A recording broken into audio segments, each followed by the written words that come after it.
এখানে আমি দেখেছি 4 দশক ধরে ভারত সেবাশ্রম সংঘ সন্ন্যাসীদের যাদের উপরে অম্লান আশীর্বাদ রয়েছে তার অন্য নাম হচ্ছে শ্রীমতী মমতা বন্দ্যোপাধ্যায়। হয়তো 2-4 জন অন্য কিছু থাকতে পারে, কিন্তু আমাদের এখানে গঙ্গাসাগর শাখার যে স্বামী ছিলেন কন্হৈয়ালাল মহারাজ, যেদিন দিদি ভারত সেবায় ঢুকত উনি কাজেই যেতেন না, কর্ম থেকে কর্মান্তর অন্য নাম ছিল স্বামীজির কাছে ব্রত, কিন্তু দিদিকে অতটা ভালোবাসতে তার জন্য উনি কোনো কাজে যেতেন। আজকে মমতা দিদি আসলে আমি থাকবো, মমতা বলে ডাকতেন, কিছু মনে করবে না দিদি, আজকে মমতা আসলে আমি থাকবো। স্বামীজির দেহান্ত হয়েছে, সেই স্বামীজিকে শ্রদ্ধা জানিয়ে দিদি স্বামীজির দ্বারা উদ্ঘাটন করেছিলেন স্বামীজির নামে গঙ্গাসাগর ভারত সেবাশ্রম সংঘ। আগে দিদির সাথে ছিল, এখনই আছে, ভবিষ্যতে থাকবে। আর আমি 4 দশক ধরে ওড়িশা থেকে এসে ভারত সেবাশ্রম সংঘ গঙ্গাসাগরকে চিনি। গঙ্গাসাগর কোথায় ছিল? সব তীর্থ বারবার, গঙ্গাসাগরে একবার। এখনই এক কথায় সব তীর্থে একবার, গঙ্গাসাগর বারবার। রাজস্থান, হরিয়ানা, হিমাচল প্রদেশ, আন্ধ্র, প্রত্যেক প্রদেশ থেকে মানুষ আসে। আমরা বারবার বলছি এটাই জাতীয় মেলা। এখানে মহামিলন, মহাসমন্বয় ঘটিয়েছেন মাননীয় শ্রীমতী মমতা বন্দ্যোপাধ্যায়। সব তীর্থ একবার, গঙ্গাসাগর বারবার। আজকে বহু প্রতীক্ষিত সাগরবাসী 3.5 লাখ মানুষের জন্য নয়, সারা ভারতের মানুষের জন্য আজকে দিদি একটা অমূল্য পথ খুলে গেলেন। আমি দীঘার জগন্নাথ মন্দিরে গিয়েছিলাম উদ্ঘাটন উৎসবে। যদি স্বর্ণাক্ষরে লিপিবদ্ধ থাকে বাংলা ইতিহাসে, তার নাম হচ্ছে শ্রীমতী মমতা বন্দ্যোপাধ্যায়। একদিকে জগন্নাথ মন্দির, অপরদিকে গঙ্গাসাগর। আজকে আমি দিদিকে বিরক্ত করব না, বহুত কর্মব্যস্ত। আমি গুরু মহারাজকে প্রার্থনা করব দিদি দীর্ঘ জীবন লাভ করুক। আর বিজয় যত্র যোগেশ্বর কৃষ্ণ যত্র পার্থ ধনুর্ধর তত্র শ্রী বিজয়মূর্তি ধূপ ধীতি মতের গো। যেখানে কর্ম রয়েছে, বক্তব্য শুনছিলাম, দিদির পরিচয় হচ্ছে কর্মশ্রী, দিদির পরিচয় হচ্ছে লক্ষ্মী ভান্ডার, দিদির পরিচয় হচ্ছে বহুত কিছু। আজকে একটা বোবা মেয়ে 5 বছর ধরে বলছে মহারাজ আমাকে দিদির সাথে একটু পরিচয় করে দাও, করিয়ে দাও, করিয়ে দাও। যাও নিয়ে আসো দিদি দেখতে, মেয়েটাকে দিদি একটু দেখবে। আমি আমার বক্তব্যকে দীর্ঘায়িত না করে, এখানে পরম পূজ্যপাদ স্বামী উত্তমানন্দজি মহারাজ রয়েছে, দিদিকে একটু নমস্কার জানাইবে। ওম সত্যং শিবং সুন্দরং তপো সিদ্ধ বিগ্রহং যোগীশ্বরং যোগীরাজং যুগাচার্য নমাম্যহম। আজ গঙ্গাসাগর মহাতীর্থে পশ্চিমবঙ্গের মহিয়সী মুখ্যমন্ত্রী শ্রীমতী মমতা বন্দ্যোপাধ্যায় উপস্থিত হয়েছে। আমাদের এই আশ্রমে উনি প্রতি বছরের ন্যায় এবছরে এসেছে। আমি আপনাদের কাছে একটা কথাই বলতে চাই, দিদির প্রচেষ্টা গঙ্গাসাগর এর সঙ্গে আমাদের পশ্চিমবঙ্গের অন্যান্য জেলা যে পথ সুগম করে দিয়েছে, তার ফলে গঙ্গাসাগর এই মহাতীর্থ একটা মহা মিলন মেলায় রূপান্তরিত হয়েছে। শুধু মহামিলন মেলা বললে হবে না, আন্তর্জাতিক মহামিলন মেলায় পরিগণিত হয়েছে। তাই আমরা চাইব সরকার, ভারত সরকারের কাছে, যে এই গঙ্গাসাগর মেলাকে যাতে জাতীয় মেলা তথা আন্তর্জাতিক মহামিলন মেলায় রূপান্তরিত করতে পারে, তার জন্য আমাদের সচেষ্ট অনুরোধ, আমরা সচেষ্ট হব এবং ভারত সরকারের কাছে আমরা আবেদন নিবেদন করব, এই গঙ্গাসাগর মেলাকেও আন্তর্জাতিক মহামিলন মেলায় রূপান্তরিত করতে হবে।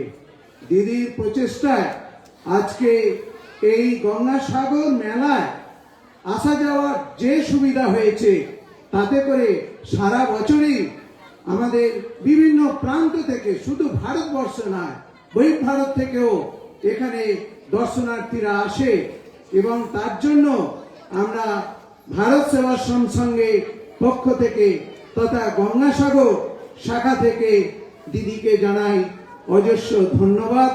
তিনি অমূল্য সময় নষ্ট করে আমাদের এখানে যে উপস্থিত হয়েছেন তার জন্য আমরা আন্তরিক কৃতজ্ঞতা জানাই এবং আমাদের সংঘের পক্ষ থেকে আন্তরিক অভিনন্দন, শুভেচ্ছা এবং ধন্যবাদ জ্ঞাপন করছি। এখানে আমাদের সম্মানীয় বিধায়ক তথা সুন্দরবন উন্নয়ন মন্ত্রী মাননীয় শ্রীযুক্ত বঙ্কিমচন্দ্র হাজরা রয়েছেন, সংঘের পরম মিত্র, তাকেও আমরা নমস্কার জানাচ্ছি। আমাদের গ্রামীণ বিকাশ কেন্দ্র দিদি যেটাকে ভার্চুয়াল উদ্ঘাটন করেছিলেন, 14টা অ্যাক্টিভিটি নিয়ে স্বনির্ভরশীল প্রকল্প থেকে বিভিন্ন কাজ চলছে, সেই পরেশ দাসও এখানে রয়েছে। আর দিদিকে আমি একটা বলছি, দিদি যে সংগ্রাম করছেন একদম সত্য আর বাস্তব। আমি 40 বছর বাংলাতে থাকার পরেও আমার ভোট ক্যান্সেল হতে যাচ্ছে, আমাকে এই মেলা কাজ করবো না বারবার অ্যাটেন্ড করতে যাবো, তার জন্য আমি যাই নাই। আমি দিদিকে জানিয়ে রাখছি, নির্বাচন কমিশন চাইছিল 10 জনের মধ্যে আমি এখানে একজন আছি, আমি যাব কোর্টে।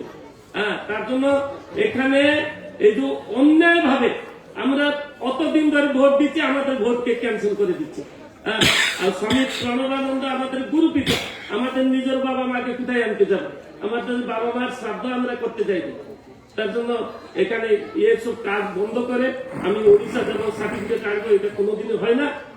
এটা আমরা সম্পূর্ণ ডিএম এর উপরে ছেড়ে দিয়েছি। আশা করবো ডিএম সাহেব, মিনা সাহেব এসছেন, আমার ভোট যেরকম লিস্ট ক্যান্সেল না।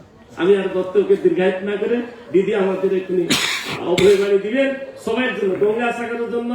সারা ওয়েস্ট বেঙ্গল লোক আছে, সারা ভারতবর্ষের মানুষ আছে। আমাদের প্রিয় দিদি পশ্চিমবঙ্গের মাননীয় মুখ্যমন্ত্রী মমতা বন্দ্যোপাধ্যায়ের বাক্য আপনি শুনুন, এই হচ্ছে গঙ্গা। গঙ্গা তো সেখানে, এখানে জীবন্ত গঙ্গা বিরাজ করছেন, তার জন্য আমরা ধন্য কৃতজ্ঞ।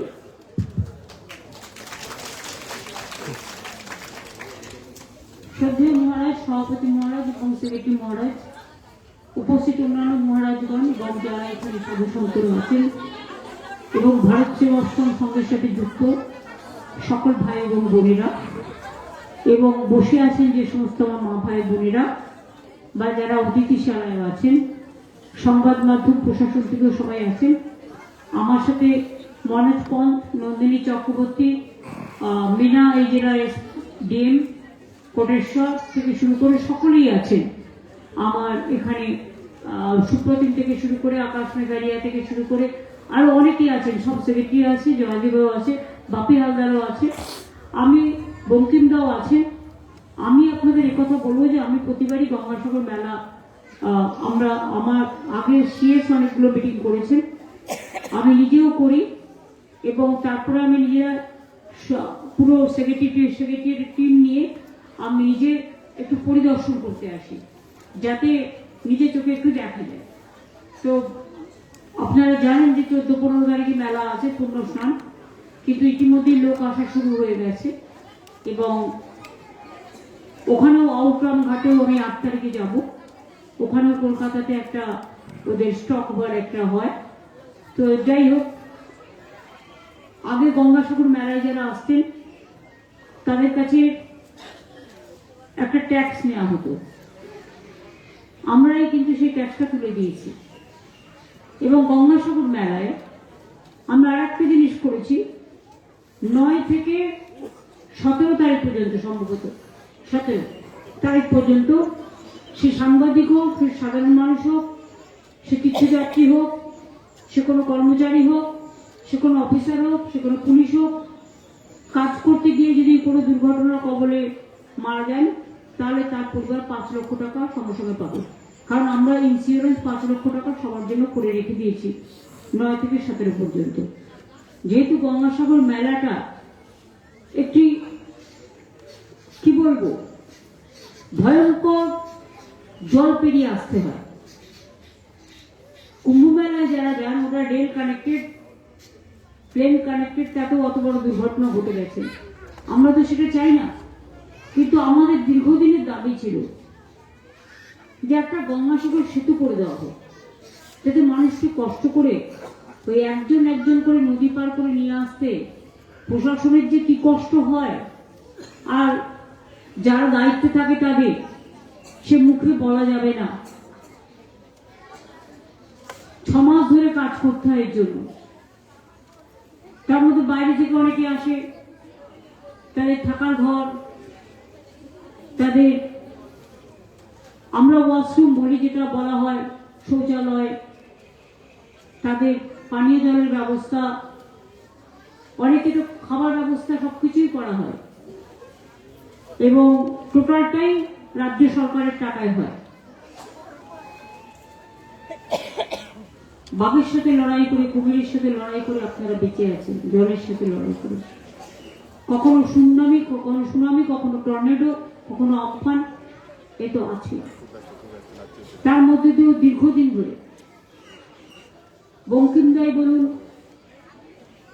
পাথর প্রতিমা সমীর দাই বলুন, বাপি বলুন, প্রতিমাই বলুন, শৌকতি বলুন, মন্টু পাখিরাই বলুন, যোগরঞ্জনী বলুন, সবাই প্রশাসনের থেকে সবাই বারবার অনেকবার অনুরোধ করেছে। আমরাও অনেকবার অনুরোধ করেছি দিল্লিতে যে আমাদের এখানে একটা গঙ্গাসাগর সেতু করে দেওয়া হোক, যাতে মানুষের দুঃখের অবসান ঘটে। কারণ গঙ্গাসাগর মেলাটা কেন্দ্র করে 1 কোটির বেশি লোক আছে এবং তাদের পরপার করতে জলের মধ্যে দিয়ে খুব কষ্ট হয়। যাই হোক, যখন দেয়নি তখন ভিক্ষেপ চাওয়ার লোক আমরা নই। আজকে আপনারা দেখেছেন এলএনটিকে দায়িত্ব দিয়ে দেওয়া হয়েছে, পিডব্লিউডি দায়িত্ব দিয়েছে, টেন্ডারের মধ্যে দিয়ে এবং 1700 কোটি টাকা খরচ করে গঙ্গাসাগর সেতু তৈরি করার দায়িত্ব দিয়ে দিয়েছি এবং আজকে শিলান্যাস হয়ে গেছে। ওদের করতে যা সময় লাগবে, একটা বড় সেতু তৈরি করতে টাইম লাগে। এর আগেও আমরা বকখালি থেকে শুরু করে আরো অনেক জায়গা থেকে অনেক সেতু করে দিয়েছি, কিন্তু গঙ্গাসাগর সেতুটা স্পেশাল টাস্ক লাগবে, খুব হার্ড ওয়ার্কিং জব এবং সেই জন্যই যারা দায়িত্ব পেয়েছে তারা খুব ইম্পর্টেন্ট, তারা এসব কাজ করে অভ্যস্ত। সুতরাং আমি মনে করি তারা সঠিক সময়ে তাড়াহুড়ো করতে যাবে না, কিন্তু একটু ম্যান পাওয়ার বেশি লাগিয়ে এই সেতুটা হয়ে গেলে আমি মানসিকভাবে নিশ্চিন্ত হব।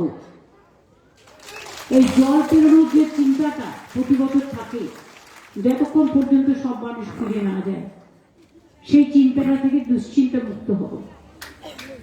কাজে কাজটা আজকে শুরু করা হলো, এটার জন্য আমি সাগরের মানুষকে, বাংলার মানুষকে এবং সমস্ত তীর্থযাত্রীদের সকলকে আমার অনেক অভিনন্দন জানাই। মহারাজ বলছিলেন কেন্দ্রীয় সরকারকে বলতে জাতীয় মেলা ঘোষণার কথা, শুনুন আমি বারবার বলতে পারি না, আমরা অনেকবার বলেছি। যখন কান দেয়নি, 1 পয়সাও দেয়, এখানে কুম্ভ মেলায় কয়েক হাজার কোটি টাকা খরচ করে, গঙ্গাসাগরে 1 পয়সাও দেয়। যারা দেয় না তাদের কাছে আমি ভিক্ষে চাই না। এমনিতেই গঙ্গাসাগর মেলা জনতার আদালতে, জনমনে, গণজনে, এটা আন্তর্জাতিক বিশ্ব মেলা, এটা লিখতেই পারে। এটা জনগণের রায় বলছে, গণ আদালত বলছে। এর থেকে বড় আদালতের কোন স্ট্যাম্প প্যাড আমাদের দরকার নেই। আমার খারাপ লাগছে শুনি যে ভারত সেবাশ্রমের সঙ্গে মহারাজের নাম কেটে দিয়েছে। তার মানে বুঝতে পারছেন নাম কাটতে কাটতে কোথায় চলে গেছে। একদিন সবার নাম কাটতে কাটতে নিজেদের নামও কেটে দেবে, আর না কেটে দিলে মানুষই কেটে দেবে। যে অবস্থা, যেভাবে মানুষকে অসহায়, মানুষের উপর নিপীড়ন চলছে, আমি সরি। আমি ভারত সংঘকে আজকে না, দিলীপ মহারাজকে দীর্ঘদিন ধরেছিলাম। আমি যখন দক্ষিণ কলকাতার সাংসদ ছিলাম, যখনই আমি দেখেছি কোনো বন্যার মতো অবস্থা হয়েছে বা জলে রাস্তায় 1 কোমর জল, রাস্তায় রামকৃষ্ণ মিশন পড়ায় ভালো, কিন্তু সেবার কাজটা ভারত সেবাশ্রম করে ভালো। আমি দেখেছি ওরা রিক্সার মধ্যে বড় বড় গামলা নিয়ে খিচুড়ি তরকারি তৈরি করে লোককে দিত। এবং তখন থেকেই ওদের সাথে একটা সংযোগ আমার তৈরি হয়। এবং দিলীপ মহারাজ নিজে অসুস্থ আছেন, কিন্তু তা সত্ত্বেও তিনি আমাদের প্রত্যেকের প্রোগ্রামে আসেন, আমি তাকেও আমার প্রণাম জানাই। এবং যেটা দিয়ে শুরু করলেন মহারাজ, ভেতরে যখন মন্তব্য করছিলেন, একটা লাইন আমার মনে গেঁথেছে, ওম অখণ্ড মণ্ডলাকারম ব্যক্তি যেন চরাচরম তৎপদম দর্শিতম যেন তস্মৈ শ্রী গুরুবে নমঃ। আমি গুরুদেবকে প্রণাম জানিয়ে, পরমানন্দজিকে, আপনাদের সকলকে আমার প্রণাম জানিয়ে, নমস্কার জানিয়ে, আপনারা আমাকে যে মুড়িটা দেন, এটা আমাকে কামারপুকুর রামকৃষ্ণ মিশনে দেয়। ভাজা মুড়ি ঘরে, আমি অন্য কিছু না নিলেও ভাজা মুড়িটা আমি নিই। তার কারণ হচ্ছে মুড়িটা আমি বরাবরই খেতে ভালোবাসি, যদি এখন একটু কমিয়েছি, কিন্তু তার সত্ত্বেও খাই।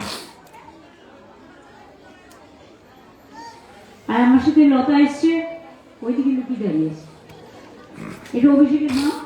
তো ও তো রেগুলার মুড়ি খাচ্ছিল, আমি বলেছি মুড়ি খাওয়াটা একটু কমা, কিন্তু শোনে না। আসলে সব দেশের লোকেরা একটু মুড়ি টুড়ি খেতে ভালোবাসে, তো সেই জন্য আমি পুজো পার্বণটা ওকে নিয়ে যাই, কারণ আমার একটা নিয়ম আছে। পুজোর দিনে না, পুজোর দিনে পুজোটা আমি ঘরের বউকে সাথে রাখি, কারণ আমাকে এখানে পুজো দিতে হয়, কপিল মুনির আশ্রমে পুজো দিতে হয়। পুজোটাতে আমি ঘরের একটা বউকে সাথে রাখি, এটা আমি পরম্পরা আমাদের, অন্য কিছু না, এরা শিখে থাকে। সেই জন্যই আমি সকল মা বোনেদের আমার প্রণাম জানাচ্ছি, শ্রদ্ধা জানাচ্ছি, সংবাদ মাধ্যমকে অনেক অভিনন্দন জানাচ্ছি। বয়োজ্যেষ্ঠরা অনেকে ওখানে বসে আছেন অনেকক্ষণ ধরে, তাদের আর বেশিক্ষণ বসিয়ে রাখা উচিত নয় বলে আমি মনে করি। সুতরাং আমি এইটুকু বলে, আপনার যে ভালোবাসা, যে সৌহার্দ্য, যে শুভকামনা জানালেন, এটা যেন বাংলার মানুষের উপর বর্ষিত হয়। আমি আপনাদের পুরো শুভকামনাটা বাংলার উপর বর্ষিত করলাম।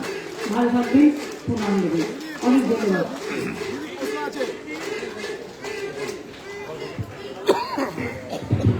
হ্যালো দিদি, সামনে বছর আসছেন, আমরা তো থাকবো দিদিকে অভ্যর্থনা দিতে এখানে।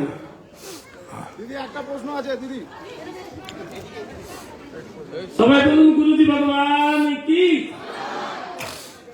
আমাদের গর্ব শ্রীমতী মমতা বন্দ্যোপাধ্যায় কি। আসতে বছর